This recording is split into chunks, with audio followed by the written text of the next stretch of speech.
ನನ್ನ ಹೆಸರು ಕನ್ನಿಕಾ. ನಾನು ಬಡ ಕುಟುಂಬದಿಂದ ಬಂದವಳು. ನನ್ನ ಮಗಳಿಗೆ ಚಿಕ್ಕಪ್ಪ ಎಂದರೆ ತುಂಬ ಇಷ್ಟ. ಅವಳು ರಾತ್ರಿಯಲ್ಲಿ ಚಿಕ್ಕಪ್ಪನ ಜೊತೆಯಲ್ಲಿ ಊಟ ಮಾಡುತ್ತಿದ್ದಳು. ನಾನು ಅವಳಿಗೆ ಊಟ ಮಾಡಿಸಲು ಹೋದರೆ ಅವಳು ಅಳುತ್ತಿದ್ದಳು. ಅವಳು ತನ್ನ ಚಿಕ್ಕಪ್ಪನ ಮೇಲೆ ಇಟ್ಟಿರುವ ಪ್ರೀತಿಯನ್ನು ನೋಡಿ ನನಗೆ ಆಶ್ಚರ್ಯವಾಗುತ್ತಿತ್ತು ಮತ್ತು ಸಂತೋಷವೂ ಆಗುತ್ತಿತ್ತು. ಆಶ್ಚರ್ಯ ವಿಷಯವೇನೆಂದರೆ, ನನ್ನ ಮೈದುನನ ಮದುವೆ ಪ್ರಸ್ತಾಪವಾಗುತ್ತಿದ್ದಂತೆ ಅವಳು ಏನಾದರೂ ನೆಪ ಮಾಡಿ ಅದನ್ನು ತಪ್ಪಿಸುತ್ತಿದ್ದಳು. ಒಂದು ದಿನ ನಾನು ನನ್ನ ಮೈದುನನ ಬಟ್ಟೆ ತೊಟ್ಟು ಕತ್ತಲೆಯಲ್ಲಿ ಅವಳ ರೂಮಿಗೆ ಹೋದೆ. ನಾನು ರೂಮಿಗೆ ಹೋಗಿ 5 ನಿಮಿಷವಾಗಿತ್ತು. ನಾನು ರೂಮಿನೊಳಗೆ ಹೋಗುತ್ತಿದ್ದಂತೆ ಎಂತಹ ಮಾತನಾಡಿದ್ದಳು ಎಂದರೆ, ಅವಳ ಮಾತನ್ನು ಕೇಳಿ ನನಗೆ ಆಕಾಶವೇ ತಲೆಯ ಮೇಲೆ ಕಳಚಿ ಬಿದ್ದ ಹಾಗೆ ಆಯಿತು. ಕೆಲವೊಮ್ಮೆ ತಂದೆ ತಾಯಿಗಳಿಗೆ ತಮ್ಮ ಮಕ್ಕಳು ಏನು ಮಾಡುತ್ತಿರುತ್ತಾರೆ ಎಂದು ಪರಿವೆಯೇ ಇರುವುದಿಲ್ಲ. ನನ್ನ ಗಂಡ ಈ ಪ್ರಪಂಚವನ್ನು ಬಿಟ್ಟು ಬಹಳ ಬೇಗನೆ ಹೊರಟು ಹೋಗಿದ್ದರು. ದೇವರು ನನಗೆ ಸುಂದರವಾದ ಮಗಳನ್ನು ಕೊಟ್ಟಿದ್ದ. ಅಷ್ಟೇ ಅಲ್ಲದೆ ನನ್ನ ಗಂಡನಿಗೆ ಒಬ್ಬ ತಮ್ಮನಿದ್ದ. ಅವನು ನನ್ನ ಗಂಡನಿಗಿಂತ ತುಂಬ ಚಿಕ್ಕವನು. ನನಗೆ ಒಂದು ಮಗುವಾದ ಮೇಲೆ ಮತ್ತೆ ಮಕ್ಕಳಾಗಲಿಲ್ಲ. ಮದುವೆಯಾಗಿ 6 ವರ್ಷವಾದಾಗಲೇ ನನ್ನ ಗಂಡ ತೀರಿಕೊಂಡರು. ನನ್ನ ಮೈದುನ ರಜತ್ ನನ್ನನ್ನು ತಾಯಿಯ ಹಾಗೆ ನೋಡಿಕೊಳ್ಳುತ್ತಿದ್ದ. ಏಕೆಂದರೆ ನನ್ನ ಗಂಡನ ತಂದೆ ತಾಯಿ ಕೂಡ ಈ ಲೋಕವನ್ನು ಬಿಟ್ಟು ಹೋಗಿದ್ದರು. ಮದುವೆಯ ನಂತರ ನಾನು ನನ್ನ ಮೈದುನನನ್ನು ಬಹಳ ಕಾಳಜಿಯಿಂದ ನೋಡಿಕೊಳ್ಳುತ್ತಿದ್ದೆ. ನಾವು ಮೊದಲು ಒಂದು ಹಳ್ಳಿಯಲ್ಲಿ ಇರುತ್ತಿದ್ದೆವು. ಅಲ್ಲಿನ ಅಕ್ಕಪಕ್ಕದ ಜನರು ನಮಗೆ ತುಂಬ ತೊಂದರೆ ಕೊಡುತ್ತಿದ್ದರು. ನಾವು ತುಂಬ ಬಡವರಾಗಿದ್ದರಿಂದ ಆ ಹಳ್ಳಿಯನ್ನು ಬಿಟ್ಟು ಹೋಗುವ ಪರಿಸ್ಥಿತಿಯಲ್ಲಿ ಇರಲಿಲ್ಲ. ನಾನು ಸುಂದರವಾಗಿದ್ದರಿಂದ ಎಲ್ಲರೂ ನನ್ನನ್ನು ಅಣುಕಿನ ಮಾತನಾಡಿ ನೋಯಿಸುತ್ತಿದ್ದರು. ಒಂದು ಸಾರಿಯಂತೂ ಪಕ್ಕದ ಮನೆಯಲ್ಲಿ ಇರುವ ವಿಮಲಾ ಎನ್ನುವವರು ನನ್ನ ಮೇಲೆ ಅಪವಾದವನ್ನು ಹೊರಿಸಿದ್ದಳು. ಅದೇನೆಂದರೆ, ಕನ್ನಿಕಾ ಮತ್ತು ನನ್ನ ಗಂಡನ ನಡುವೆ ಅಫೇರ್ ಇದೆ ಎಂದು ಹೇಳುತ್ತಿದ್ದಳು. ಏಕೆಂದರೆ ನಾನು ನೋಡಲು ತುಂಬ ಸುಂದರವಾಗಿದ್ದೆ. ಅದಕ್ಕಾಗಿಯೇ ಪಕ್ಕದ ಮನೆಯವಳು ನನ್ನನ್ನು ದ್ವೇಷಿಸುತ್ತಿದ್ದಳು. ಏಕೆಂದರೆ ನನ್ನ ಅಕ್ಕಪಕ್ಕದ ಮನೆಯವರೆಲ್ಲ ನನ್ನನ್ನು ಹೊಗಳುತ್ತಿದ್ದರು. ಅದನ್ನು ವಿಮಲಾಗೆ ಸಹಿಸಿಕೊಳ್ಳಲು ಆಗಲಿಲ್ಲ. ಅವಳು ನನ್ನನ್ನು ಜನರ ದೃಷ್ಟಿಯಲ್ಲಿ ಕೆಟ್ಟವಳನ್ನಾಗಿ ಮಾಡಲು ಒಂದಲ್ಲ ಒಂದು ನೆಪ ಹುಡುಕುತ್ತಿದ್ದಳು. ಆ ಸಮಯದಲ್ಲಿ ನನ್ನ ಮಗಳು ತುಂಬ ಚಿಕ್ಕವಳಾಗಿದ್ದಳು. ನನಗೆ ಗಂಡನೂ ಇರಲಿಲ್ಲ. ಹಾಗಾಗಿ ನಾನು ಏನು ಮಾಡುವ ಹಾಗಿರಲಿಲ್ಲ. ನಾನು ತುಂಬ ಅಸಹಾಯಕಳಾಗಿದ್ದೆ. ಅವಳು ನನ್ನ ಮೇಲೆ ಬೇರೆ ಬೇರೆ ಅಪವಾದವನ್ನು ಹೊರಿಸುತ್ತಿದ್ದಳು. ಊರಿನ ಜನರೆಲ್ಲ ಅದನ್ನು ನಿಜವೆಂದು ನಂಬುತ್ತಿದ್ದರು. ನನ್ನ ಮಗಳ ವಿಷಯದಲ್ಲಿಯೂ ಹೀಗೆ ಹೇಳಲು ಶುರು ಮಾಡಿದರು. ಇವಳೇ ಹೀಗಿದ್ದಾಳೆ, ಮುಂದೆ ಇವಳ ಮಗಳು ಇವಳ ಹಾಗೆ ಆಗುತ್ತಾಳೆ ಎಂದು ಮಾತನಾಡಿಕೊಳ್ಳುತ್ತಿದ್ದರು. ಊರಿನ ಜನರೆಲ್ಲ ನಿನ್ನನ್ನು ಯಾವುದಾದರೂ ಊರಿನ ಬಡ ಹುಡುಗನೊಂದಿಗೆ ಮದುವೆ ಮಾಡಿಸುತ್ತೇವೆ ಎಂದು ಹೇಳಿದ್ದರು. ಆದರೆ ನನಗೆ ಇದು ಇಷ್ಟವಿರಲಿಲ್ಲ. ಏಕೆಂದರೆ ನನ್ನ ಮಗಳು ತುಂಬ ಚಿಕ್ಕವಳಾಗಿದ್ದಳು. ನನ್ನ ಗಂಡನಾದವನು ನನ್ನ ಮಗಳನ್ನು ಸ್ವೀಕಾರ ಮಾಡದಿದ್ದರೆ ಅಂಥವರು ನಾನು ಹೇಗೆ ಮದುವೆಯಾಗಲಿ? ನನಗೀಗ ನನ್ನ ಮಗಳ ಪಾಲನೆ ಪೋಷಣೆಯ ಬಗ್ಗೆ ಚಿಂತೆಯಾಗುತ್ತಿತ್ತು. ನನ್ನ ಗಂಡ ಇಹಲೋಕ ತ್ಯಜಿಸಿದ ಮೇಲೆ ಇದೆಲ್ಲ ತೊಂದರೆಗಳು ಬರುತ್ತಿದ್ದವು. ವಿಮಲಾ ನನಗೆ ಯಾವ ಮಟ್ಟಕ್ಕೆ ತೊಂದರೆ ಕೊಡುತ್ತಿದ್ದಳೆಂದರೆ, ನಾನು ಯಾವಾಗಲೂ ಟೆನ್ಷನ್ನಲ್ಲೇ ಇರುತ್ತಿದ್ದೆ. ನಾನು ಯಾರೊಟ್ಟಿಗೂ ಮದುವೆ ಆಗುವ ಹಾಗೇ ಇರಲಿಲ್ಲ. ಏಕೆಂದರೆ ವಿಮಲಾ ಅಷ್ಟರ ಮಟ್ಟಿಗೆ ನನ್ನ ಹೆಸರನ್ನು ಕೆಡಿಸಿದ್ದಳು. ಆ ಊರಿನಲ್ಲಿ ಇರುವವರೆಗೂ ನಾನು ಸಂತೋಷವಾಗಿರಲು ಸಾಧ್ಯವಿರಲಿಲ್ಲ. ಅಂತೂ ಒಂದು ದಿನ ವಿಷಯ ತುಂಬ ಗಂಭೀರವಾಯಿತು. ವಿಮಲಾ ಊರಿನ ಜನಕ್ಕೆಲ್ಲ ಹೇಳಿದಳು, ನಾನು ಮನೆಗೆ ಬೇರೆ ಗಂಡಸನ್ನು ಕರೆಸಿಕೊಳ್ಳುತ್ತೇನೆ ಎಂದು. ಒಂದು ದಿನ ನನ್ನ ಮೈದುನ ನನ್ನ ಮುಂದೆ ಬಂದು ಹೇಳಿದ, ಅತ್ತಿಗೆ, ನನಗೆ ನಿಮ್ಮ ಮೇಲೆ ಸಂಪೂರ್ಣ ಭರವಸೆ ಇದೆ.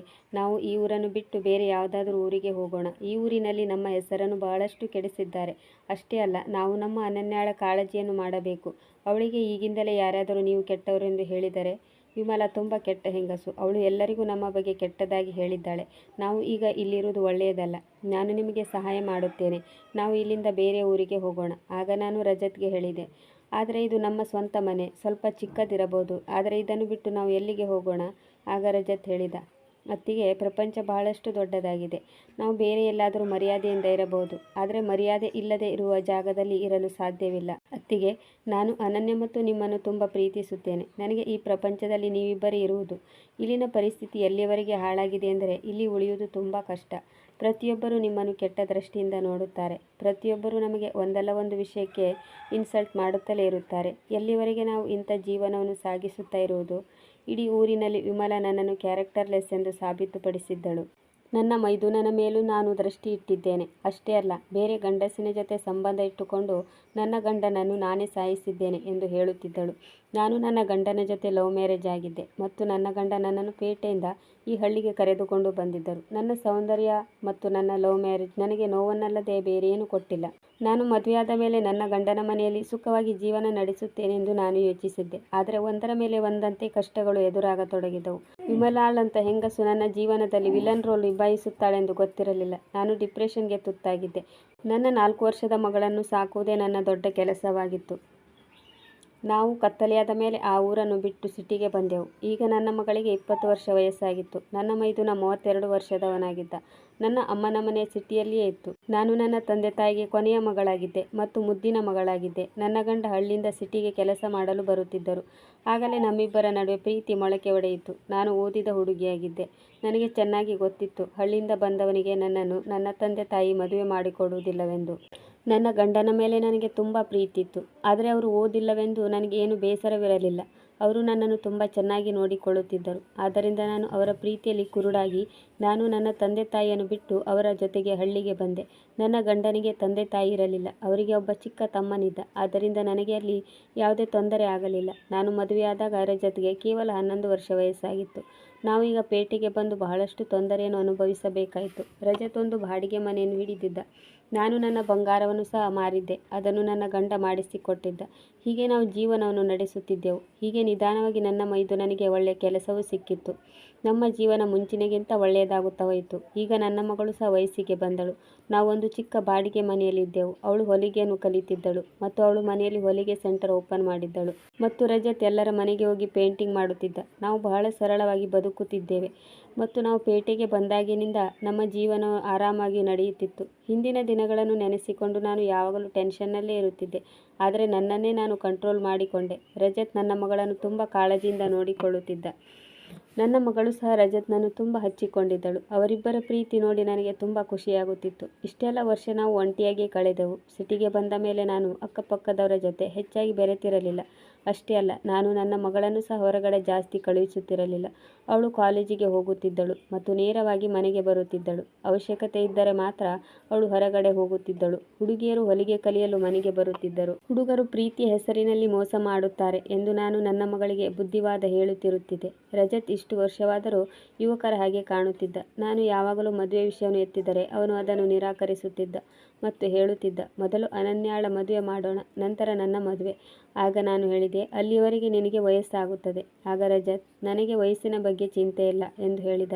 ನಾನು ರಜತ್ನ ಬಗ್ಗೆ ಯಾವುದೇ ಚಿಂತೆ ಇಲ್ಲದೆ ಇರುತ್ತಿದ್ದೆ, ಏಕೆಂದರೆ ಅವನು ಯಾವಾಗಲೂ ನನ್ನ ಮಗಳ ಜೊತೆ ಗೆಳೆಯನಾಗಿ ಇರುತ್ತಿದ್ದ. ಅವರಿಬ್ಬರ ಪ್ರೀತಿ ನೋಡಿ ನನಗೆ ತುಂಬ ಸಂತೋಷವಾಗುತ್ತಿತ್ತು. ಕೆಲವೊಮ್ಮೆ ಆಶ್ಚರ್ಯವೂ ಆಗುತ್ತಿತ್ತು ಮತ್ತು ಭಯವೂ ಆಗುತ್ತಿತ್ತು. ರಜತ್ ಓದು ಬರಹ ಕಲಿತಿರಲಿಲ್ಲ. ಆದರೆ ಸಿಟಿಗೆ ಬಂದ ಕೂಡಲೇ ನನ್ನ ಮಗಳನ್ನು ಶಾಲೆಗೆ ಸೇರಿಸಿದ. ನನ್ನ ಮಗಳು ದೊಡ್ಡವಳಾದ ಮೇಲೆ ರಜತ್ಗೆ ಟ್ಯೂಷನ್ ತೆಗೆದುಕೊಂಡು ಅವನಿಗೂ ಸಹ ಓದಲು ಬರೆಯಲು ಕಲಿಸಿದಳು. ನನ್ನ ಮಗಳು ನನ್ನ ಕೈಯಿಂದ ಊಟ ತಿನ್ನುತ್ತಿರಲಿಲ್ಲ. ಬದಲಿಗೆ ಅವಳ ಚಿಕ್ಕಪ್ಪನೇ ಊಟ ಮಾಡಿಸಬೇಕೆಂದು ಹಠ ಮಾಡುತ್ತಿದ್ದಳು. ನಾನು ನನ್ನ ಮಗಳಿಗೆ ಬುದ್ಧಿವಾದ ಹೇಳುತ್ತಿದ್ದೆ.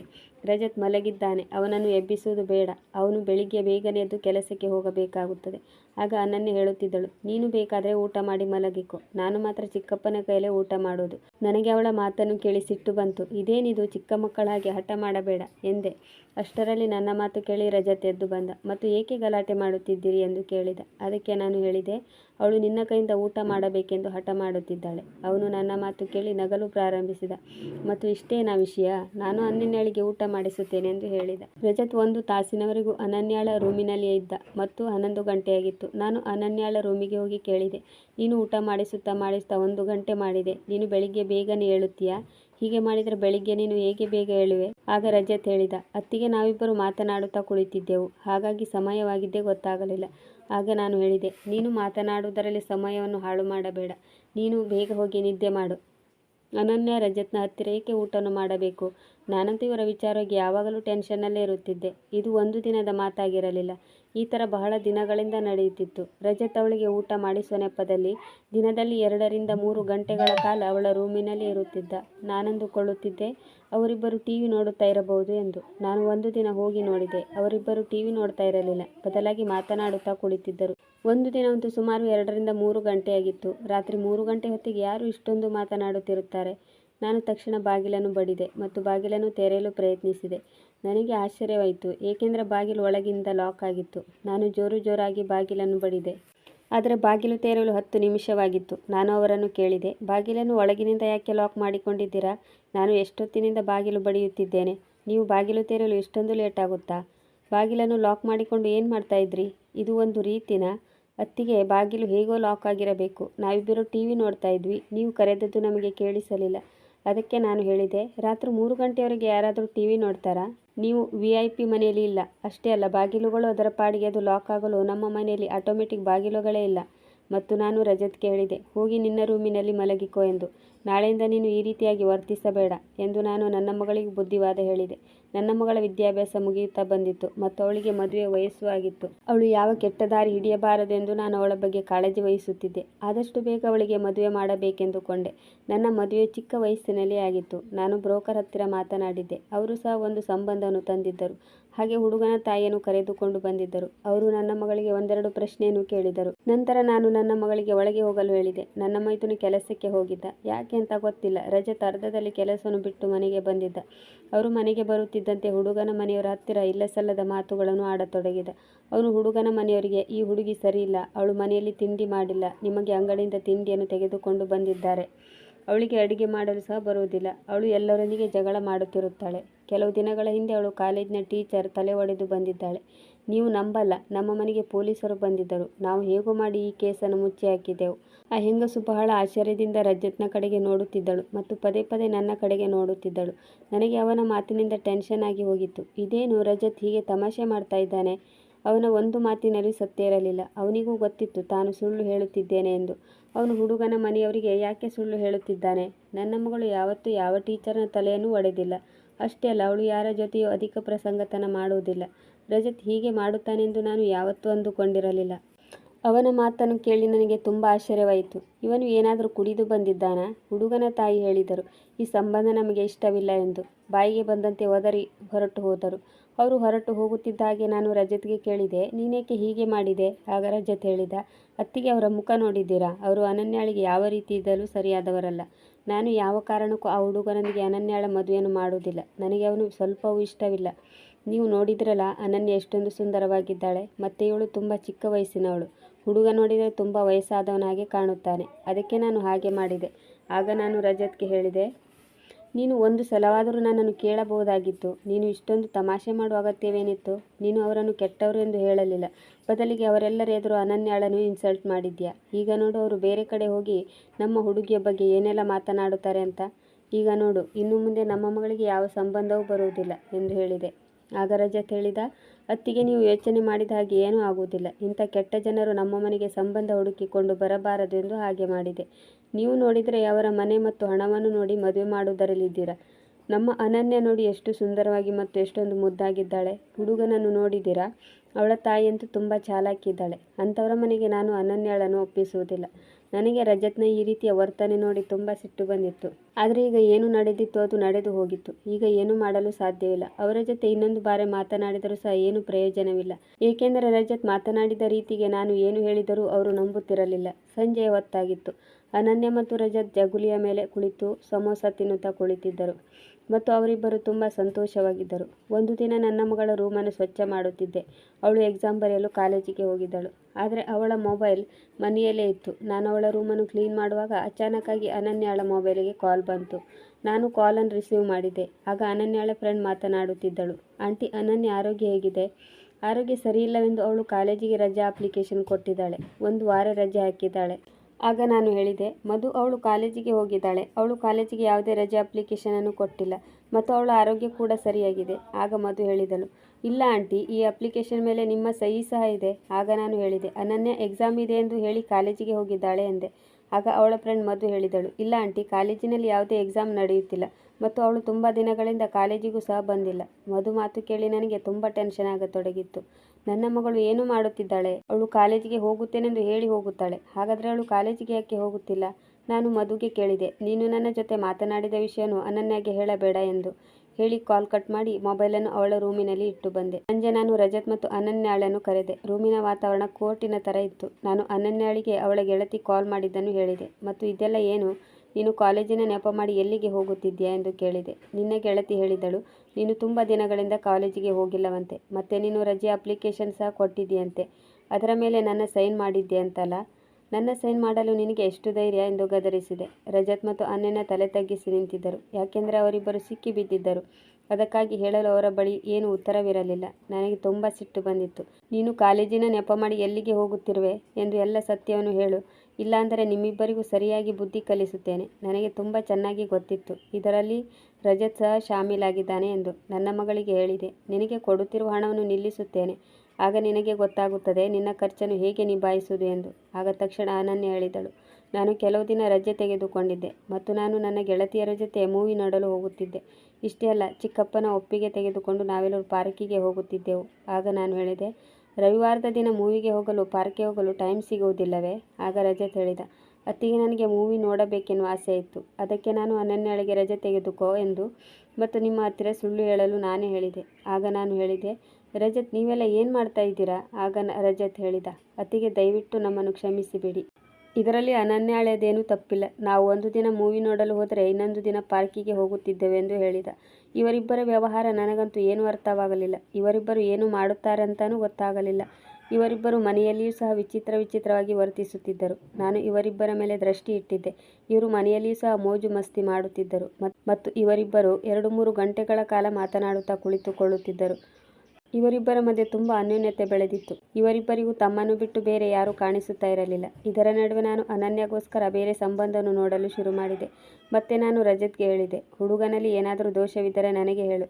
ಎಲ್ಲರ ಎದುರಿಗೆ ತಮಾಷೆ ಮಾಡಬೇಡ, ಏಕೆಂದರೆ ನಿನಗೆ ಅಷ್ಟು ಗೊತ್ತಾಗಲ್ಲ. ನೀನು ಈ ರೀತಿ ಮಾತನಾಡುವುದರಿಂದ ಅನನ್ಯಾಳ ಮರ್ಯಾದೆ ಹೋಗುತ್ತದೆ ಮತ್ತು ಈ ರೀತಿಯಾಗಿ ಅವಳಿಗೆ ಬರುವ ಸಂಬಂಧವು ನಿಂತು ಹೋಗುತ್ತೆ. ಈ ಮಾತನ್ನು ಕೇಳಿ ನನ್ನ ಮೈದುನ ಒಂದು ರೀತಿ ವಿಚಿತ್ರವಾಗಿ ಮಾತನಾಡಿದ. ಅನನ್ಯಳಿಗೆ ಸಂಬಂಧಗಳ ಯಾವುದೇ ರೀತಿಯ ಕೊರತೆ ಇಲ್ಲ ಎಂದನು. ನೀನು ಏನು ಹೇಳಲು ಇಷ್ಟಪಡುತ್ತೀಯಾ? ಅದರ ಅರ್ಥವೇನು ಎಂದೆ. ಆಗ ನನ್ನ ಮೈದುನ ಹೇಳಿದ, ಹೀಗೆ ಬಾಯಿ ತಪ್ಪಿ ಬಂದು ಬಿಟ್ಟಿತ್ತು, ಬೇರೆ ಏನೂ ವಿಷಯ ಇಲ್ಲ ಎಂದ. ನನ್ನ ಮಗಳು ಮತ್ತು ನನ್ನ ಮೈದುನನಿಂದ ಬಹಳ ಟೆನ್ಷನ್ಗೆ ಒಳಗಾಗಿದ್ದೆ. ದಿನವೆಲ್ಲ ಏನು ಮಾಡುತ್ತಾ ಇರುತ್ತಾರೋ ಮತ್ತು ಏನು ಯೋಚಿಸುತ್ತಾರೋ ಎಂದು ನನಗೆ ಗೊತ್ತಾಗುತ್ತಾ ಇರಲಿಲ್ಲ. ಇದೆಲ್ಲ ನನ್ನಿಂದಲೇ ಆಗಿತ್ತು. ನಾನು ನನ್ನ ಮಗಳು ಅನನ್ಯ ಮತ್ತು ನನ್ನ ಮೈದುನನಿಗೆ ಬಹಳಷ್ಟು ಪ್ರಿಯಾಗಿ ಬಿಟ್ಟಿದ್ದೆ. ನಾನು ಈ ಬಾರಿ ನನ್ನ ಮಗಳಿಗೆ ನೋಡಿದ ಸಂಬಂಧದಲ್ಲಿ ಯಾವುದೇ ರೀತಿಯ ತಪ್ಪಿಗೆ ಅವಕಾಶ ಇರಲಿಲ್ಲ. ಹುಡುಗನ ವಯಸ್ಸು ಕಡಿಮೆ ಇತ್ತು, ನೋಡಲು ತುಂಬ ಚೆನ್ನಾಗಿದ್ದ ಮತ್ತು ಫ್ಯಾಮಿಲಿಯೂ ಸಹ ಬಹಳ ಒಳ್ಳೆಯದಾಗಿತ್ತು ಮತ್ತು ಶ್ರೀಮಂತರಾಗಿದ್ದರು. ಹುಡುಗನ ತಂದೆ ತಾಯಿ ಬ್ಯಾಂಕಿನಲ್ಲಿ ಕೆಲಸವನ್ನು ಮಾಡುತ್ತಿದ್ದರು. ಹುಡುಗನು ಬಹಳ ಸುಂದರವಾಗಿ ಮತ್ತು ಬೆಳ್ಳಗೆ ಇದ್ದ ಮತ್ತು ನನ್ನ ಮಗಳಿಗಿಂತ ಅವನ ವಯಸ್ಸು ಬಹಳ ದೊಡ್ಡದೇನೂ ಆಗಿರಲಿಲ್ಲ. ಅವಳ ವಯಸ್ಸಿಗೆ ತಕ್ಕವನೇ ಆಗಿದ್ದ ಮತ್ತು ಹುಡುಗನ ಕಡೆಯವರಿಗೆ ನಮ್ಮ ಹುಡುಗಿ ಒಪ್ಪಿಗೆ ಆಗಿದ್ದಳು, ಯಾಕೆಂದರೆ ನನ್ನ ಮಗಳು ಬಹಳ ಸುಂದರಿಯಾಗಿದ್ದಳು. ನಂತರ ನಾನು ನನ್ನ ಮೈದುನನ ಕಡೆ ನೋಡಿದೆ. ಈ ಸಂಬಂಧದಲ್ಲಿ ಅವನು ಯಾವುದೇ ರೀತಿಯ ತಪ್ಪನ್ನು ಹುಡುಕುವ ಸ್ಥಿತಿಯಲ್ಲಿ ಇರಲಿಲ್ಲ. ಅವನ ಮುಖದಲ್ಲಿ ಬಹಳ ಟೆನ್ಷನ್ ಕಾಣ್ತಾ ಇತ್ತು. ಹುಡುಗನ ಕಡೆಯವರು ಹೇಳಿದರು, ನಮಗೆ ನಿಮ್ಮ ಮಗಳು ತುಂಬ ಇಷ್ಟವಾಗಿದ್ದಾಳೆ, ಆದಷ್ಟು ಬೇಗ ಎಂಗೇಜ್ಮೆಂಟ್ ಮಾಡೋಣ ಎಂದು ಹೇಳಿದರು. ಅಷ್ಟೇ ಅಲ್ಲ, ಆದಷ್ಟು ಬೇಗ ಮದುವೆ ಮಾಡಿ ನಿಮ್ಮ ಹುಡುಗಿಯನ್ನು ನಮ್ಮ ಮನೆಗೆ ಕರೆದುಕೊಂಡು ಹೋಗುತ್ತೇವೆ ಎಂದು ಹೇಳಿದರು. ನನಗೆ ಈ ಮಾತು ಕೇಳಿ ತುಂಬ ಸಂತೋಷವಾಯಿತು. ನನಗೆ ಅವರ ಮಾತು ಇಷ್ಟವೂ ಆಯಿತು. ಈಗ ನಾವು ನಿಮ್ಮ ಮನೆಗೆ ಬಂದಿದ್ದೇವೆ, ಅದೇ ರೀತಿ ನೀವು ಸಹ ನಮ್ಮ ಮನೆಗೆ ಬಂದು ಎಲ್ಲ ಇನ್ಫಾರ್ಮೇಷನನ್ನು ತೆಗೆದುಕೊಳ್ಳಿ. ಅದರ ನಂತರ ಎಲ್ಲರೂ ಕೂತು ಮಾತನಾಡೋಣ ಮತ್ತು ಮದುವೆಯ ಡೇಟನ್ನು ಸಹ ಫಿಕ್ಸ್ ಮಾಡೋಣ. ಅವರ ಒಂದು ಮಾತು ನನಗೆ ಬಹಳ ಇಷ್ಟವಾಯಿತು. ಅದೇನೆಂದರೆ ಅವರು ನಮಗೆ ಅವರ ಮನೆ ನೋಡಲು ಕರೆದಿದ್ದರು ಮತ್ತು ಅವರು ಹೊರಟು ಹೋದರು. ಅವರು ಯಾವಾಗ ಹೊರಟು ಹೋದರೋ ಆಗ ನನ್ನ ಮೈದುನ ಹೇಳಿದ್ದ, ನಾವು ಅಲ್ಲಿ ಸಂಬಂಧವನ್ನು ಬೆಳೆಸುವುದು ಬೇಡ ಎಂದು, ಯಾಕೆಂದರೆ ಅವನಿಗೆ ನನ್ನ ಮಗಳು ಮದುವೆ ಆಗುವುದೇ ಇಷ್ಟವಿರಲಿಲ್ಲ. ನಾನು ಹೇಳಿದೆ, ಯಾಕೆ ಮಾಡಬಾರದು, ಈ ಸಂಬಂಧದಲ್ಲಿ ಏನು ಕಡಿಮೆಯಾಗಿದೆ ಎಂದು ಕೇಳಿದೆ ಮತ್ತು ನಾನು ಹೇಳಿದೆ, ಇಂಥ ಸಂಬಂಧ ಒಳ್ಳೆ ನಶೀಬ ಇರೋರಿಗೆ ಸಿಗುತ್ತದೆ ಎಂದು.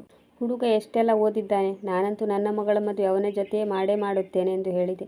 ದೇವರಿಗೆ ಧನ್ಯವಾದ ಹೇಳಬೇಕು, ನಮ್ಮ ಅನನ್ಯಾಳ ಜೀವನದಲ್ಲಿ ಇಂಥ ಸಂಬಂಧ ಬಂದಿದೆ. ನಾನಂತೂ ನನ್ನ ಮಗಳ ಮದುವೆ ಅದೇ ಪರಿವಾರದೊಂದಿಗೆ ಮಾಡುತ್ತೇನೆ, ಅದು ತಕ್ಷಣವೇ ಮಾಡುತ್ತೇನೆ. ಇಲ್ಲಾಂದರೆ ಈ ಸಂಬಂಧವು ತಪ್ಪಿ ಹೋಗಬಹುದು. ಅವರು ಬಹಳ ಶ್ರೀಮಂತರು ಮತ್ತು ಓದಿದ ಕುಟುಂಬವಾಗಿತ್ತು. ಅಷ್ಟೇ ಅಲ್ಲ, ಅವರು ತಮ್ಮ ಮನೆಯ ಸೊಸೆಯಂದಿರು ಮತ್ತು ಹೆಣ್ಣು ಮಕ್ಕಳಿಗೆ ಯಾವುದೇ ರೀತಿಯ ಕಂಡೀಷನ್ ಹಾಕುತ್ತಿರಲಿಲ್ಲ. ನನಗೆ ಅವರ ಈ ಮಾತು ಬಹಳ ಇಷ್ಟವಾಯಿತು. ಅವರು ಹೇಳಿದರು, 2 ದಿನದ ನಂತರ ನೀವು ನಿಮ್ಮ ಮಗಳನ್ನು ಕರೆದುಕೊಂಡು ನಮ್ಮ ಮನೆಗೆ ಬನ್ನಿ. ಇಬ್ಬರು ಮಕ್ಕಳು ಸೇರಿ ಒಬ್ಬರಿಗೊಬ್ಬರು ಮಾತನಾಡಬಹುದು, ಯಾಕೆಂದರೆ ಅವರಿಬ್ಬರು ಸೇರಿ ಮುಂದೆ ಜೀವನ ಮಾಡುವವರು. ಅದಕ್ಕಾಗಿ ಅವರಿಬ್ಬರು ಮಾತನಾಡುವುದು ಬಹಳ ಅವಶ್ಯಕವಾಗಿತ್ತು. ನನಗೆ ಅವರ ಈ ಬಿಹೇವಿಯರ್ ಬಹಳ ಇಷ್ಟವಾಗಿತ್ತು. ಮದುವೆಗೂ ಮುಂಚೆ ಹುಡುಗ ಹುಡುಗಿ ಮಾತನಾಡಲು ಪರ್ಮಿಷನ್ ಕೊಡುವಂತಹ ಜನ ಬಹಳ ಕಡಿಮೆ ಸಿಗುತ್ತಾರೆ. ನಾನಂತೂ ನನ್ನ ಮೈದುನ ಮತ್ತು ನನ್ನ ಮಗಳ ಹತ್ತಿರ ಹೇಳಿದ್ದೆ, ಮದುವೆಯಂತೂ ಅದೇ ಸಂಬಂಧದೊಂದಿಗೆ ಆಗುತ್ತೆ. 2 ಜನ ನನ್ನ ಮಾತು ಕೇಳಿ ಸುಮ್ಮನಾದರು. ಅವರು ಈ ರೀತಿ ಸುಮ್ಮನಿರುವುದನ್ನು ನೋಡಿ ಅವರಿಗೆ ಒಪ್ಪಿಗೆ ಇದೆ ಎಂದು ಅಂದುಕೊಂಡೆ. ನಾನು ಹುಡುಗನ ಮನೆಗೆ ಹೋಗಲು ತಯಾರಿ ಮಾಡತೊಡಗಿದೆ. ನಾನು ಅನನ್ಯಾಳಿಗೂ ಸಹ ಒಂದು ಡ್ರೆಸ್ ತೆಗೆದುಕೊಟ್ಟಿದ್ದೆ. ನಾನು ಸಹ ಒಳ್ಳೆ ರೀತಿಯಲ್ಲಿ ರೆಡಿಯಾಗಿದ್ದೆ. 2 ದಿನದ ನಂತರ ನಾವು ಅವರ ಮನೆಗೆ ಹೋಗಬೇಕಾಗಿತ್ತು.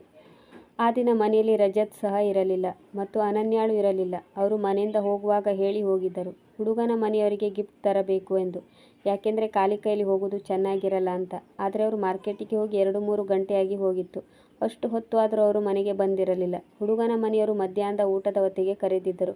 ಈಗ ಮಧ್ಯಾಹ್ನ 3 ಗಂಟೆಯಾಗಿತ್ತು. ಊಟದ ಸಮಯವೂ ಮುಗಿದು ಹೋಗಿತ್ತು. ಲೇಟಾಗಿ ಅವರ ಮನೆಗೆ ಹೋದರೆ ಅವರು ನಮ್ಮ ಬಗ್ಗೆ ಏನು ತಿಳಿದುಕೊಳ್ಳಬಹುದು? ಇದು ನಮ್ಮ ಗೌರವ ಮತ್ತು ಅಗೌರವದ ಪ್ರಶ್ನೆಯಾಗಿತ್ತು.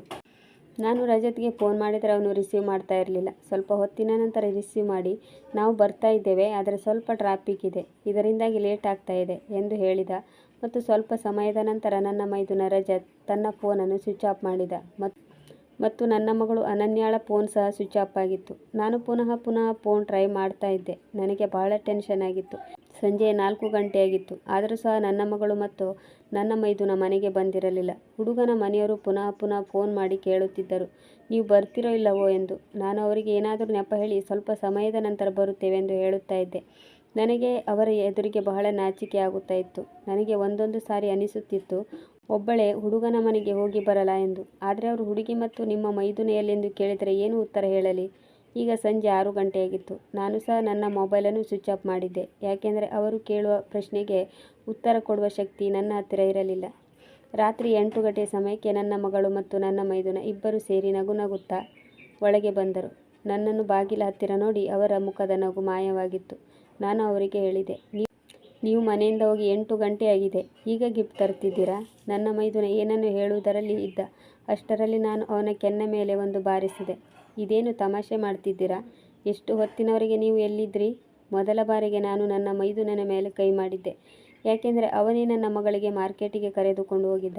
ನಾನು ಹೇಳಿದೆ, ನಿಮ್ಮಿಂದಾಗಿ ನಾನು ಅವರ ಎದುರಿಗೆ ತಲೆ ತಗ್ಗಿಸುವ ಹಾಗಾಯಿತು. ನನ್ನ ಮಗಳು ಸುಮ್ಮನೆ ನಿಂತಿದ್ದಳು. ರಜತ್ ಮಾತನಾಡುತ್ತಿದ್ದ. ಅತ್ತಿಗೆ, ನಾನು ಮಾತನಾಡುವುದನ್ನು ಕಿವಿಕೊಟ್ಟು ಕೇಳಿ ಎಂದು ಹೇಳುತ್ತಿದ್ದ. ನನಗೆ ಆ ಮನೆಯವರೊಂದಿಗೆ ಅನನ್ಯಾಳ ಸಂಬಂಧ ಬೆಳೆಸುವುದು ಇಷ್ಟವಿಲ್ಲ. ಅದಕ್ಕೆ ನಾನು ಹೇಳಿದ್ದೆ, ಈಗ ಏನು ತೊಂದರೆ ಆಯಿತು? ಎಲ್ಲವೂ ಸರಿಯಾಗಿ ಇದೆಯಲ್ಲ? ಹುಡುಗನ ತಂದೆ ತಾಯಿ, ಅವನ ನೌಕರಿ ಎಲ್ಲ ಸರಿಯಾಗಿದೆ. ಮತ್ತೇನು ತೊಂದರೆ ನಿನ್ನದು ಎಂದೆ. ಅದಕ್ಕೆ ರಜತ್ನು, ಹುಡುಗನು ಎಷ್ಟೇ ಚೆನ್ನಾಗಿದ್ದರೂ ಸಹ ಆ ಹುಡುಗನೊಂದಿಗೆ ನನ್ನ ಅನನ್ಯಾಳ ಮದುವೆ ಮಾಡುವುದಿಲ್ಲ ಎಂದನು. ಅಷ್ಟೇ ಅಲ್ಲ, ಅನನ್ಯಾಳ ಮದುವೆ ಯಾರೊಂದಿಗೂ ಮಾಡುವುದಿಲ್ಲ ಎಂದು ಹೇಳಿ ಅವರಿಬ್ಬರು ತಮ್ಮ ರೂಮಿಗೆ ಹೊರಟು ಹೋದರು ಮತ್ತು ಬಾಗಿಲನ್ನು ಮುಚ್ಚಿಕೊಂಡರು. ನನ್ನ ಮೈದುನ ನನ್ನೊಂದಿಗೆ ಯಾವತ್ತೂ ಧ್ವನಿ ಏರಿಸಿ ಮಾತನಾಡಿರಲಿಲ್ಲ ಮತ್ತು ನನ್ನ ಒಪ್ಪಿಗೆಯಿಲ್ಲದೆ ಏನೂ ಮಾಡುತ್ತಿರಲಿಲ್ಲ. ಆದರೆ ಇವತ್ತು ಅವನಿಗೆ ಏನಾಗಿತ್ತೋ ಗೊತ್ತಿಲ್ಲ.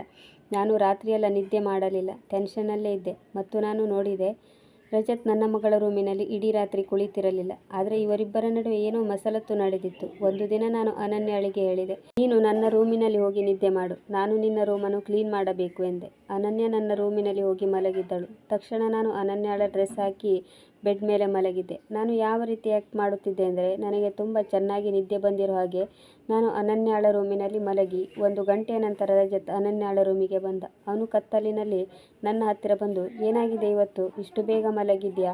ಇವತ್ತು ಬಹಳಷ್ಟು ಕೆಲಸವನ್ನು ಮಾಡಬೇಕು. ನಾನು ಈ ರೀತಿ ಆ್ಯಕ್ಟ್ ಮಾಡ್ತಾ ಇದ್ದೆ. ನನಗೆ ಸ್ವಲ್ಪ ಎಚ್ಚರ ಆಗಿದೆ ಅನ್ನುವ ಹಾಗೆ.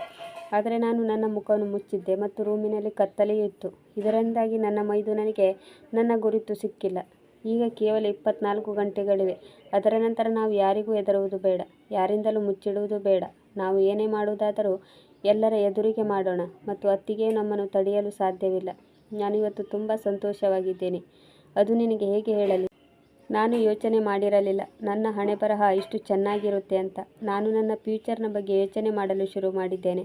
ನೀನು ನೋಡು, ಮದುವೆಯ ನಂತರ ನಮ್ಮ ಜೀವನ ಎಷ್ಟು ಸುಂದರವಾಗಿರುವುದು ಎಂದು. ಮದುವೆಯ ಮಾತು ಕೇಳುತ್ತಿದ್ದ ಹಾಗೆ ನನ್ನ ಕಾಲ ಕೆಳಗಿನ ಭೂಮಿ ಕುಸಿದಂತೆ ಭಾಸವಾಯಿತು. ಈ ನನ್ನ ಮೈದುನ ಯಾವ ರೀತಿ ಮಾತನಾಡುತ್ತಿದ್ದಾನೆ? ಅದು ತನ್ನ ಮಗಳ ಹಾಗೆ ಇರುವ ಅನನ್ಯಾಳ ಬಗ್ಗೆ ಅವನು ಹೇಳುತ್ತಾ ಇದ್ದ. ನೀನು ನಿನ್ನ ಮದುವೆಯ ಬಟ್ಟೆಯನ್ನು ರೆಡಿ ಮಾಡಿದ್ಯಲ್ಲವಾ? ಕೊನೆಗೆ ನೀನು ಶಾಪಿಂಗ್ ಎಂದು ಹಠ ಮಾಡಬೇಡ. ನಾನಂತೂ ನನ್ನ ಮದುವೆ ಶಾಪಿಂಗ್ ಮಾಡಲು ಶುರು ಮಾಡಿದ್ದೇನೆ. ನನ್ನ ಮೈದುನ ಈ ಮಾತು ಹೇಳುತ್ತಿದ್ದ ಹಾಗೆ ನಾನು ತಕ್ಷಣ ಎದ್ದೆ ಮತ್ತು ಲೈಟನ್ನು ಆನ್ ಮಾಡಿದೆ ಮತ್ತು ಅವನ ಕೆನ್ನೆ ಮೇಲೆ ಒಂದು ಹೊಡೆದೆ ಮತ್ತು ಅವನ ಹತ್ತಿರ ಹೇಳಲು ಶುರು ಮಾಡಿದೆ, ನೀನು ಯಾವ ರೀತಿ ಹೊಲಸು ಮಾತುಗಳನ್ನು ಆಡುತ್ತಿದ್ದೀಯಾ ಎಂದು. ನೀನು ಯಾರೊಟ್ಟಿಗೆ ಮದುವೆಯಾಗುತ್ತೀಯಾ? ನೀನು ಯಾರ ಮದುವೆಯಲ್ಲಿ ಹೊಸ ಬಟ್ಟೆಯನ್ನು ತೊಡಲು ಬಯಸುತ್ತೀಯಾ? ಇದೆಲ್ಲ ಏನು ಹೇಳ್ತಾ ಇದೆಯಾ? ಇವತ್ತು ಎಲ್ಲ ಸತ್ಯವನ್ನು ಹೇಳು ರಜತ್ ಎಂದೆ. ನನ್ನ ಜೋರಾದ ಶಬ್ದಕ್ಕೆ ಅನನ್ಯಾಳು ಸಹ ಅಲ್ಲಿಗೆ ಬಂದಳು. ಅಲ್ಲಿಗೆ ಬಂದು ಅವಳು ನನ್ನ ಕೈಯನ್ನು ಹಿಡಿದಳು ಮತ್ತು ಹೇಳಿದಳು, ಚಿಕ್ಕಪ್ಪನಿಗೆ ಹೊಡೆಯಬೇಡ, ನಾನು ನಿನಗೆ ಎಲ್ಲ ಸತ್ಯವನ್ನು ಹೇಳುತ್ತೇನೆ. ನಾನು ಅನನ್ಯಾಳ ಮೇಲೆ ಚೀರಾಡುತ್ತಾ ಹೇಳಿದೆ, ನೀನು ಏನು ಸತ್ಯವನ್ನು ಹೇಳುತ್ತೀಯಾ ಹೇಳು. ನಾನು ನಿಮಗೆ ಅವಶ್ಯಕತೆಗಿಂತ ಜಾಸ್ತಿ ಪ್ರೀತಿ ತೋರಿಸಿದೆ. ಈ ಪ್ರೀತಿಯನ್ನು ನೀವು ದುರುಪಯೋಗಪಡಿಸಿಕೊಂಡಿದ್ದೀರಿ. ಈ ಸಂಬಂಧ ನಮಗೆ ಬಹಳ ಒಳ್ಳೆಯದಾಗಿತ್ತು. ನಿನ್ನ ಚಿಕ್ಕಪ್ಪ ನಿನಗೆ ಎಲ್ಲೂ ಮದುವೆ ಮಾಡಿಕೊಡಲು ಬಿಡುವುದಿಲ್ಲ. ನಿಮ್ಮ ಚಿಕ್ಕಪ್ಪ ಈಗ ಬಂದು ಏನು ಮಾತನಾಡುತ್ತಿದ್ದಾನೆ ನೋಡು. ಹಾಗಾದರೆ ಇಲ್ಲಿ ಏನು ನಡೆಯುತ್ತಿದೆ? ಪ್ಲೀಸ್ ನೀವಿಬ್ಬರು ನನ್ನ ಮೇಲೆ ಪ್ರಾಮಿಸ್ ಮಾಡಿ, ಎಲ್ಲ ಸತ್ಯವನ್ನು ಹೇಳಿ. ಇಲ್ಲದಿದ್ದರೆ ನಾನು ನನ್ನ ಜೀವವನ್ನು ತೆಗೆದುಕೊಳ್ಳುತ್ತೇನೆ. ನಾನು ನಾನಾಗಿರಲಿಲ್ಲ. ನಾನು ಬಾಯಿಗೆ ಬಂದ ಹಾಗೆ ಮಾತನಾಡುತ್ತಿದ್ದೆ. ನಂತರ ಅವರ ಮಾತು ಕೇಳಿ ನನಗೆ ಶಾಕ್ ಆಯಿತು. ಮೊದಲು ರಜತ್ ಹೇಳಿದ, ನಾನು ನಮ್ಮ ಊರಿನ ಹುಡುಗಿಯೊಬ್ಬಳನ್ನು ಪ್ರೀತಿಸುತ್ತಿದ್ದೇನೆ. ಅವರು ನಿನಗೆ ಬಹಳ ನೋವುಂಟು ಮಾಡಿದವರು. ಆ ಜನರ ವಿಷಯ ಈ ಮನೆಯಲ್ಲಿ ಮಾತನಾಡಿದರೂ ಸಹ ನೀವು ಸಹಿಸಲ್ಲ. ಅಷ್ಟೇ ಅಲ್ಲ, ವಿಮಲಾ ಅತ್ತಿಗೆ ಮಗ ಮೋಹನ್ನನ್ನು ಅನನ್ಯ ಪ್ರೀತಿಸುತ್ತಿದ್ದಾಳೆ ಮತ್ತು ಅವನ ಜೊತೆಗೆ ಮದುವೆಯಾಗಲು ಇಷ್ಟಪಡುತ್ತಾಳೆ. ಇದೇನು ಕಾಕತಾಳೀಯವೋ ಏನೋ ಗೊತ್ತಿಲ್ಲ. ನೀವು ದ್ವೇಷಿಸುವ ಜನರೊಂದಿಗೆ ನಾವು ಪ್ರೀತಿ ಮಾಡುತ್ತಿದ್ದೇವೆ. ನಾನಂತೂ ನಮ್ಮ ಊರಿನ ಮುಖ್ಯಸ್ಥನ ದೊಡ್ಡ ಮಗಳು, ಅವಳದು ಇನ್ನೂ ಮದುವೆಯಾಗಿಲ್ಲ. ಅವಳೊಂದಿಗೆ ನನ್ನ ಪರಿಚಯವಾಗಿತ್ತು. ನಾನು ಒಬ್ಬನ ಮನೆಗೆ ಪೇಂಟ್ ಮಾಡಲು ಹೋಗಿದ್ದೆ. ಅಲ್ಲಿ ಅವಳು ಬಂದಿದ್ದಳು. ಅವಳನ್ನು ನೋಡುತ್ತಿದ್ದ ಹಾಗೆ ನನಗೆ ಅವಳ ಮೇಲೆ ಪ್ರೀತಿ ಹುಟ್ಟಿತ್ತು.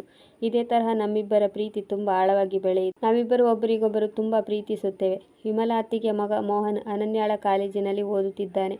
ಇದೇ ತರಹ ಇವರ ಗೆಳೆತನವು ಪ್ರೀತಿಯಾಗಿ ಮಾರ್ಪಟ್ಟಿತ್ತು. ನಾವಿಬ್ಬರು ನಮ್ಮ ಊರಿನಲ್ಲಿ ಇರುವವರನ್ನು ಪ್ರೀತಿಸಿದ್ದೇವೆ. ಅವರನ್ನು ನೀನು ದ್ವೇಷಿಸುತ್ತಿದ್ದೀಯಾ? ಈ ವಿಷಯ ನಿಮಗೆ ಮೊದಲೇ ಹೇಳಿದರೆ ನೀವು ಈ ವಿಷಯವನ್ನು ಒಪ್ಪಿಕೊಳ್ಳುತ್ತಿರಲಿಲ್ಲ. ಇದಕ್ಕಾಗಿ ನಾವು ಮದುವೆ ಮಾಡಿಕೊಳ್ಳಬೇಕು ಎಂದುಕೊಂಡೆವು ಮತ್ತು ಇದೇ ವಿಷಯ ನಾವು ರಾತ್ರಿಯೆಲ್ಲ ಕುಳಿತು ಮಾತನಾಡುತ್ತಿದ್ದೆವು. ಏನು ಮಾಡುವುದು, ಹೇಗೆ ಮಾಡುವುದು ಎಂದು. ನಾನು ನನ್ನ ಮತ್ತು ಅನನ್ಯಾಳ ಮದುವೆಗಾಗಿ ಹಣವನ್ನು ಸೇರಿಸುತ್ತಿದ್ದೆ ಮತ್ತು ಅವರಿಬ್ಬರಿಗೂ ಗೊತ್ತಿದೆ ನಮ್ಮ ಪರಿವಾರದವರು ನಮ್ಮ ಮದುವೆಯನ್ನು ಒಪ್ಪಲ್ಲ ಎಂದು. ಇದಕ್ಕಾಗಿ ನಾವು 4 ಜನ ಮನೆಯಿಂದ ಓಡಿ ಹೋಗಿ ಮದುವೆಯಾಗಲು ರೆಡಿ ಇದ್ದೆವು. ನಾವು ಮೊದಲು ಕೋರ್ಟಿನಲ್ಲಿ ಮದುವೆಯಾಗಿ ನಂತರ ನಿಮಗೆ ನಿಧಾನವಾಗಿ ವಿಷಯ ಗೊತ್ತಾಗುತ್ತೆ. ಆಗ ನೀವು ನಮ್ಮನ್ನು ಕ್ಷಮಿಸಬಹುದು ಎಂದು. ಅತ್ತಿಗೆ, ನಾವು ನಮ್ಮ ಪ್ರೀತಿ ಎದುರಿಗೆ ಹೆಲ್ಪ್ಲೆಸ್ ಆಗಿದ್ದೆವು. ನಾವು ನಿಮಗೆ ಯಾವುದೇ ರೀತಿಯಲ್ಲಿ ಟೆನ್ಷನ್ ಕೊಡಲು ರೆಡಿ ಇರಲಿಲ್ಲ. ನಮ್ಮ ಹತ್ತಿರ ಇದಲ್ಲದೆ ಬೇರೆ ಏನೂ ಮಾಡಲು ಸಾಧ್ಯವಿರಲಿಲ್ಲ. ಯಾಕೆಂದರೆ ನಾವು ಪ್ರೀತಿ ಮಾಡುತ್ತಿದ್ದೆವು. ನಿಮ್ಮ ಒಪ್ಪಿಗೆ ಇಲ್ಲದೆ ನಾವು ಹೇಗೆ ಮದುವೆಯಾಗಲು ಸಾಧ್ಯ? ಇದರ ನಡುವೆ ನೀವು ಅನನ್ಯಾಳಿಗೆ ಬೇರೆ ಸಂಬಂಧ ನೋಡುತ್ತಾ ಇದ್ರಿ. ಇದಕ್ಕಾಗಿ ನಾವು ಒಂದಲ್ಲ ಒಂದು ನೆಪ ಹೇಳ್ತಾ ಇದ್ವಿ. ಅನನ್ಯ ಹೇಳ್ತಾ ಇದ್ಲು, ಅಮ್ಮ, ಚಿಕ್ಕಪ್ಪ ನನ್ನನ್ನು ತುಂಬ ಪ್ರೀತಿಸುತ್ತಾರೆ. ಅಷ್ಟೇ ಅಲ್ಲ, ಚಿಕ್ಕಪ್ಪ ಯಾವಾಗಲೂ ನನ್ನ ಜೊತೆಗೇ ಇದ್ದರು. ನಿನಗೆ ಅನಿಸುವುದಿಲ್ಲವೇ ಚಿಕ್ಕಪ್ಪ ಯಾರನ್ನು ಇಷ್ಟಪಡುತ್ತಾರೋ ಅವರೊಟ್ಟಿಗೆ ಅವರ ಮದುವೆಯಾಗಲಿ ಅಂತ? ಮತ್ತು ನಿನಗೆ ಇಷ್ಟವಿಲ್ವಾ ನಾವು ಇಷ್ಟಪಟ್ಟ ವ್ಯಕ್ತಿಯೊಂದಿಗೆ ಸಂತೋಷದಿಂದ ಜೀವನವನ್ನು ನಡೆಸುವುದು? ಚಿಕ್ಕಪ್ಪ ಹೇಳ್ತಾ ಇದ್ದ, ನಾವು ಮದುವೆಯಾಗುವ ವಿಷಯ ನಿಮಗೆ ಗೊತ್ತಾಗಬಾರದು ಅಂತ. ಎಲ್ಲಿಯವರೆಗೆ ನಮ್ಮ ಮದುವೆ ಆಗುವುದಿಲ್ಲವೋ ಅಲ್ಲಿಯವರೆಗೆ ನಾವು ನಿಮ್ಮೊಂದಿಗೆ ಈ ವಿಷಯ ಮುಚ್ಚಿಡಬೇಕೆಂದುಕೊಂಡೆವು. ಇದಕ್ಕಾಗಿ ನಾವು ಯಾವುದಾದರೂ ಒಂದು ನೆಪ ಹೇಳಿ ಇಬ್ಬರು ರೂಮಿಗೆ ಹೋಗಿ ಮಾತನಾಡಿಕೊಳ್ಳುತ್ತಿದ್ದೆವು ಮತ್ತು ನಾಳೆಯ ಬಗ್ಗೆ ಪ್ಲ್ಯಾನ್ ಮಾಡುತ್ತಿದ್ದೆವು. ನನ್ನ ಮಗಳು ಮತ್ತು ನನ್ನ ಮೈದುನ ನನ್ನೊಂದಿಗೆ ಕೈ ಜೋಡಿಸಿ ನಮ್ಮನ್ನು ಕ್ಷಮಿಸಿ ಎಂದು ಹೇಳಿದರು. ಮತ್ತೆ ಅನನ್ಯ ಹೇಳಿದಳು, ನಿಮಗೆ ಇದನ್ನು ಕೇಳಿ ಬಹಳ ದುಃಖ ಆಗಬಹುದು. ಯಾಕೆಂದರೆ ನಾಳೆ ನಮ್ಮ ಮದುವೆ ಇದೆ. ಅಮ್ಮ, ನೀನೇ ಹೇಳಿದ್ಯಾ ನನಗೆ ಈ ಪ್ರಪಂಚದಲ್ಲಿ ತಂದೆ ಇಲ್ಲ ಎಂದು. ಆದರೆ ಗೆಳೆಯ, ಸಹೋದರ ಮತ್ತು ತಂದೆಯ ರೂಪದಲ್ಲಿ ನನಗೆ ಚಿಕ್ಕಪ್ಪನನ್ನು ಆ ದೇವರು ನೀಡಿದ್ದಾನೆ. ಇದಕ್ಕಾಗಿ ನಾವಿಬ್ಬರು ಒಬ್ಬರಿಗೊಬ್ಬರು ಸಹಾಯ ಮಾಡುತ್ತಿದ್ದೇವೆ. ನಮ್ಮಿಬ್ಬರ ಇಷ್ಟದಂತೆ ನಮ್ಮ ಲೈಫ್ ಪಾರ್ಟ್ನರನ್ನು ಹುಡುಕಿಕೊಂಡಿದ್ದೇವೆ. ಊರಿನ ಪರಿಸ್ಥಿತಿ ಈಗ ಸಂಪೂರ್ಣವಾಗಿ ಬದಲಾಗಿದೆ. ವಿಮಲಾ ಆಂಟಿನೂ ಸತ್ತು ಈಗ ಬಹಳ ವರ್ಷವಾಗಿವೆ. ಇವಾಗ ಎಲ್ಲ ಸುಧಾರಣೆಯಾಗಿದೆ. ಈಗ ಯಾರೂ ನಿನಗೆ ಏನೂ ಹೇಳಲ್ಲ. ಯಾಕೆಂದರೆ ಮೊದಲು ಅಲ್ಲಿ ಎಲ್ಲರೂ ನಿನ್ನ ಒಂಟಿತನ ಮತ್ತು ಬಡತನದ ಲಾಭ ಪಡೆಯುತ್ತಿದ್ದರು. ಈಗಂತೂ ನಮ್ಮ ಪರಿಸ್ಥಿತಿ ಮುಂಚಿಗಿಂತ ಸುಧಾರಣೆಯಾಗಿದೆ. ನನ್ನ ತಾಯಿಯ ಬಗ್ಗೆ ಮಾತನಾಡಲು ಈಗ ಯಾರಿಗೂ ಆ ಧೈರ್ಯ ಇಲ್ಲ. ನಿಮ್ಮ ಮಗಳು ಅಷ್ಟು ಶಕ್ತಿವಂತಳಾಗಿದ್ದಾಳೆ. ಈಗ ನಮ್ಮ ಫ್ಯಾಮಿಲಿಯ ವಿಷಯಕ್ಕೆ ಬಂದವರನ್ನು ಕೈಕಾಲು ಚೆನ್ನಾಗಿ ಮುರಿಯುವಷ್ಟು ಶಕ್ತಿ ಇದೆ. ಆಗ ರಜತ್ ಹೇಳಲು ಪ್ರಾರಂಭಿಸಿದ, ಹೌದು ಅತ್ತಿಗೆ, ಅನನ್ಯ ಹೇಳಿದ್ದು ಸರಿಯಾಗಿದೆ. ವಿಮಲಾ ಅತ್ತಿಗೆಯ ಮಗ ಬಹಳ ಒಳ್ಳೆಯ ಹುಡುಗ ಮತ್ತು ಓದಿದ ಹುಡುಗ. ಅವನು ಇಲ್ಲಿಯೇ ಪೇಟೆಯಲ್ಲಿ ನೌಕರಿಯನ್ನು ಮಾಡುತ್ತಾ ಇದ್ದಾನೆ. ಹಾಗೆ ಅವನು ಒಳ್ಳೆಯ ರೀತಿಯಲ್ಲಿ ಹಣವನ್ನು ಗಳಿಸುತ್ತಿದ್ದಾನೆ ಮತ್ತು ಊಟ ತಿಂಡಿಗೆ ಯಾವುದೇ ರೀತಿಯ ಕೊರತೆ ಇಲ್ಲ. ಮೋಹನ್ನ ತಂದೆ ತಾಯಿ ಇಬ್ಬರು ಈ ಪ್ರಪಂಚದಿಂದ ಹೊರಟು ಹೋಗಿದ್ದಾರೆ. ನಮ್ಮ ಅನನ್ಯಾಳಿಗೆ ಈಗ ಅಲ್ಲಿ ಯಾವುದೇ ರೀತಿ ಕೊರತೆ ಇಲ್ಲ. ಅವನ ಮನೆಯೂ ಈಗ ಮೊದಲಿನಷ್ಟು ಚಿಕ್ಕದಾಗಿಲ್ಲ. ಅವನು ಗಳಿಸಿದ ಹಣದಿಂದ ಮನೆಯನ್ನು ಸಹ ದೊಡ್ಡದಾಗಿ ಕಟ್ಟಿದ್ದಾನೆ.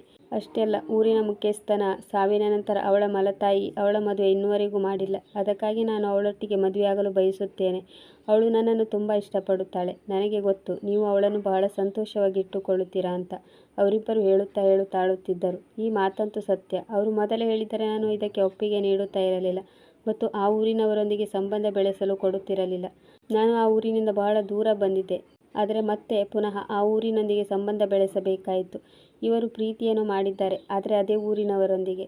ನಾನು ಒಂದು ಕಡೆ ತಲೆ ಹಿಡಿದು ಕುಳಿತುಕೊಂಡೆ. ಆದರೆ ಅವರು ನನ್ನ ಕಾಲು ಹಿಡಿದುಕೊಂಡಿದ್ದರು ಮತ್ತೆ ಹೇಳುತ್ತಿದ್ದರು, ಪ್ಲೀಸ್ ಒಪ್ಪಿಕೋ ಮತ್ತು ನಮ್ಮ ಸಂತೋಷದಲ್ಲಿ ಭಾಗಿಯಾಗು. ನಾವು ಅವರಿಬ್ಬರು ಇಲ್ಲದೆ ಸಂತೋಷವಾಗಿರಲು ಸಾಧ್ಯವಿಲ್ಲ. ನಿಮಗೆ ಈಗಲೂ ಅನಿಸುತ್ತಾ ನಾವು ನೀವು ಹೇಳಿದ ಕಡೆ ಮದುವೆಯಾಗಬೇಕು ಅಂತ?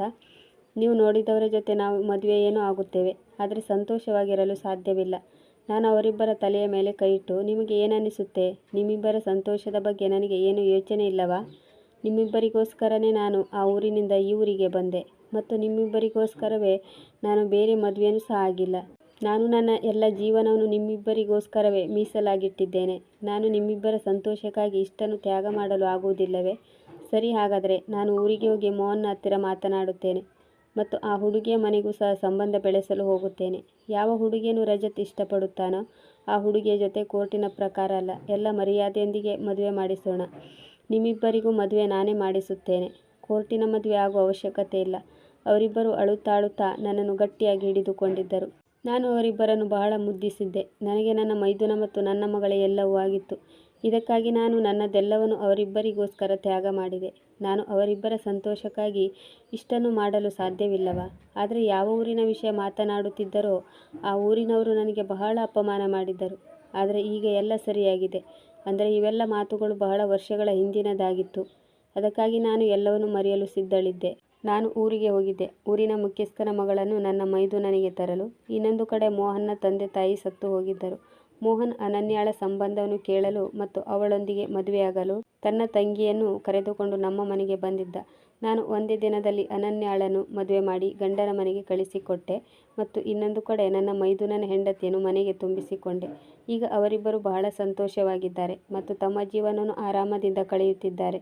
ನನ್ನ ಸಂತೋಷವು ನನ್ನ ಮಗಳು ಮತ್ತು ನನ್ನ ಮೈದುನನೇ ಆಗಿದ್ದರು. ಹಾಗೆ ನಾನು ಹಳೆಯದನ್ನು ಮರೆತು ಅವರೊಂದಿಗೆ ಸಂತೋಷವಾಗಿದ್ದೆ. ನನ್ನ ಮಗಳು ಗಂಡನ ಮನೆಯಲ್ಲಿ ಸಂತೋಷವಾಗಿದ್ದಳು. ವಿಮಲಾಳ ಮಗನಲ್ಲಿ ಸ್ವಲ್ಪವೂ ಅವನ ತಾಯಿಯ ಥರ ಸ್ವಭಾವವಿರಲಿಲ್ಲ. ಅವನು ಬಹಳ ಒಳ್ಳೆಯವನಾಗಿದ್ದ. ಅಷ್ಟೇ ಅಲ್ಲ, ನನ್ನ ಮೈದುನನ ಹೆಂಡತಿಯು ಬಹಳ ಒಳ್ಳೆಯವಳಾಗಿದ್ದಳು.